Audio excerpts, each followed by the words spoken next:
Salut les amis, me voilà pour une toute nouvelle vidéo. Et aujourd'hui on se retrouve sur la 5e et 7e journée. Donc c'est la dernière vidéo de cette petite série qui est la LDC, la première LDC que je stream de notre clan Jazzy et Topaz. Donc comme je vous l'ai dit dans la vidéo précédente, la 5 et la 7, il n'y a pas eu beaucoup d'attaques en Odips.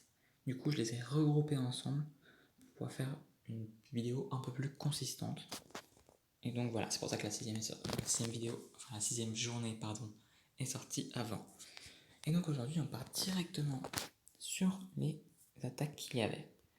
Pourquoi il n'y a pas eu beaucoup d'attaques en Odips? Tout simplement parce qu'en fait, on a attaqué que des filles. Les adversaires étaient beaucoup trop bas par rapport à nous. Ce qui fait que si on attaquait en miroir, ce qui s'est vraiment passé presque, on affrontait des villages avec 3-4 HDV en dessous de nous. Donc c'était pas génial. Mais il y a quelques attaques qui ont été en Odips. Et donc en voici une. Donc c'est parti. Il part en Go, en AQH Gowi ou Gowitch. Ah oui, c'est un AQH Gowitch à peu près. Donc il envoie son golem, ses PK et ses witch au nord. Non, pardon, à l'ouest. Il envoie son AQH à l'est. Il envoie son CDC qui est avec un PK et une sorcière et un sorcier. Il envoie un autre PK et des sapeurs pour ouvrir le compartiment de l'HDV. Mais rien ne rentre. Mais, oh mon dieu. Il envoie un rage, un gel pour prendre le plus vite possible l'HDV car quelques PK sont rentrés. La QH se déroule vraiment à merveille. Et le golem est toujours en vie. Il envoie un sort de saut pour sortir du compartiment de l'HDV. Un peu mal placé parce qu'il aurait pu permettre d'aller prendre l'arc X, même si ce n'était pas évident. Mais voilà, pas grave. Il reste encore 2 PK, si je dis pas de bêtises, 3 PK. La QH est toujours en vie et il reste pas beaucoup de défense. On voit que ce qui va être difficile à prendre, c'est les arcs X qui sont bien évidemment difficiles à prendre. Mais il reste encore pas mal de squelettes parce qu'il reste les witch et les PK. Et il reste encore 2 sorts. En tout ça, il faut pas l'oublier. Les squelettes font vraiment un taf super puissant. Il envoie un rage pour prendre arc X très rapidement. Et il reste un dernier arc X à prendre. Il envoie la capa de Saren et il troll un sort de soin presque. Et donc voilà, un perf de la part de Kaiser qui est plutôt beau. Franchement, je trouve très beau ce perf. Donc GG à lui. On part sur la deuxième et dernière attaque déjà de cette 5e journée qui est de IK9-3. Donc vous l'avez normalement déjà vu sur la 6e journée. Vous le revoyez aujourd'hui sur cette journée-là. Donc il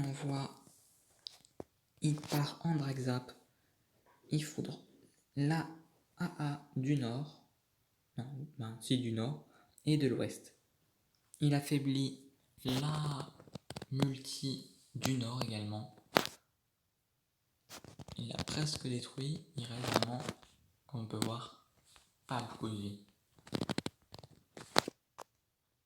Donc voilà, on voit que tout se déroule plutôt bien.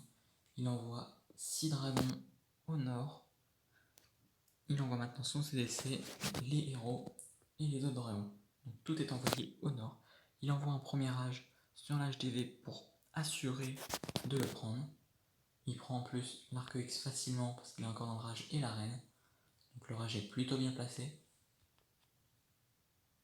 Ses héros vont encore très bien. La première multi qui fait pas mal de dégâts. Il a déjà envoyé son deuxième rage un peu au centre mais pas trop. Il reste encore 2 dragons, 3 dragons au nord et pas mal de dragons au centre. On voit qu'il va prendre la AA directement, enfin qu'il va pouvoir prendre la AA du sud. Donc il reste vraiment pas beaucoup de défense. La reine qui a encore sa capa et le roi également. Il reste encore beaucoup de dragons Même si la multi fait pas mal de dégâts. Il reste beaucoup de dragons. Et maintenant, ça va être la AA qui va être un problème pour la tête. Kappa de l'arène utilisé. Et on voit qu'il est pas loin du perf. Hein. Il est pas loin du perf. La reine qui va tomber sous les coups de la TDA et de la tour à bombe. Et on voit, il reste plus qu'un dragon. Et donc là, on sent la fin. Le roi qui a encore envie, qui utilise sa capa maintenant, il prend. Le problème, c'est qu'il va pas prendre le canon. Et s'il prend le canon, il prend la réserve d'or et ça perd pas. Mais ça s'est joué à rien, les amis. Ça aurait pu être un très très beau perf. On part directement sur la 7ème journée et il n'y a qu'une seule attaque qui a été en Odips. Et c'est la mienne, les amis. Et oui. Donc voilà, je vais vous la montrer. Donc, c'est pas l'HDV10 le plus maxé, certes, mais c'est un HDV10. Donc j'ai préféré vous montrer. Évidemment, comme à ma petite habitude. Ah non, pour une fois j'ai bien géré les sorts. Donc j'avais pile le bon nombre de sorts, donc tout va bien. Donc comme à mon habitude par contre, j'attaque en drag zap. Petite compo plutôt simple, plutôt cool à jouer, que je vous conseille. Il est simple et qui perf pas mal de fois. Donc j'envoie ma reine en suicide pour prendre, pour déjà funnel un maximum, pour pas que mes dragons se tournent trop. J'envoie une petite gargouille pour prendre la réserve d'or. Et puis je suis un peu impatient, du coup j'envoie un dragon en plus. Et là je me dis je vais envoyer tous les dragons dessus. J'envoie les ballons, le CDC et j'envoie le rage pour prendre le plus vite possible cette AA. Donc je la prends très rapidement. En plus les Arcoix sont au sol, donc franchement pas de sous-saille, tout se passe bien. L'électro-dragon qui sort du CDC, je le gèle, qui n'a servi strictement rien parce que je n'ai pas pu le prendre. Quelques dragons s'attaquent à l'électro-dragon et je commence à envoyer des gargouilles pour éviter l'effet time. Comme vous avez pu voir dans la vidéo précédente, à un dixième de seconde près, j'ai perdu une attaque, donc c'est très important. On voit qu'il reste vraiment plus beaucoup de défense, à part 2 tours d'archer et une Tesla, donc tout se passe bien et ça va être un perf.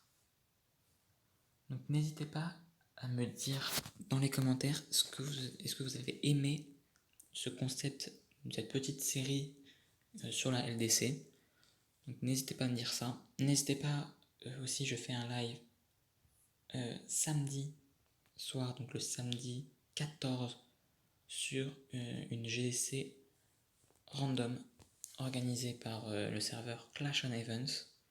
Donc n'hésitez pas à venir me voir, à me faire un petit coucou. Et voilà. Donc maintenant, les résultats. Donc, on est passé 2ème à 2 étoiles près, les amis. Une attaque en moins, un perf en moins, et c'était la défaite. Donc là, c'est vraiment un soulagement, on est vraiment heureux. Et donc on passe en hors 2, les amis. Donc si vous avez aimé ce concept, dites-le moi en commentaire, et vous verrez peut-être notre LDC de mois de décembre en hors 2. Donc dites-moi tout ça en commentaire, les amis. Et je vous dis à bientôt.